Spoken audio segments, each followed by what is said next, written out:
Trump says the US will lift long-standing Syria sanctions. US and China strike a trade deal, and Putin skips Russia-Ukraine talks in Turkiye. Hello and welcome to your weekly roundup of all the major international news developments. Stay hooked for more.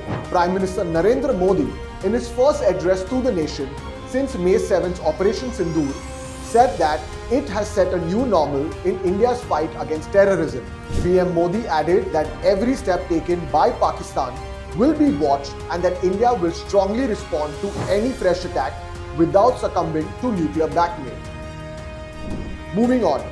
Following trade talks in Geneva, both the US and China confirmed a reduction in the tariffs they imposed on each other, following US President Trump's Liberation Day tariffs earlier this year. The deal involves both nations cancelling some tariffs altogether and suspending others for 90 days. US President Donald Trump, on his trip to the Gulf, surprised the world by announcing that the US will lift long-standing sanctions on Syria, designated a state sponsor of terrorism by the US government since 1979. Trump also triumphantly declared a $600 billion commitment from Saudi Arabia to invest in the US, while the US agreed to sell Saudi Arabia an arms package worth nearly $142 billion.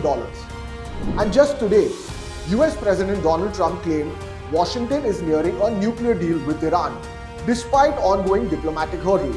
Trump said he was basing his optimism on new statements by Iran, but did not specify which remarks he was referring to. Earlier in the week though, an advisor to Iran's supreme leader, Ayatollah Ali Khamenei, said in a US media interview that Tehran was willing to accept far-reaching curbs on its nuclear program.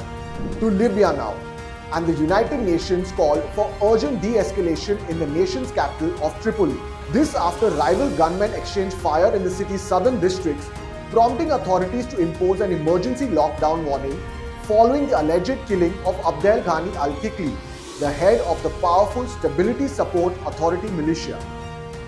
Russia and Ukraine are set to hold their first direct peace talks in 3 years in Turkiye, but hopes for a breakthrough remain dim, mainly because Russian President Vladimir Putin spurned an offer by Ukrainian President Volodymyr Zelensky to meet face-to-face.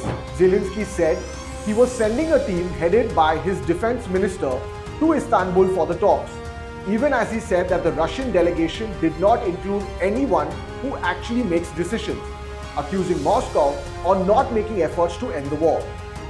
And with that, it's a wrap on geopolitics this week. Check out the Hook app for all the latest updates.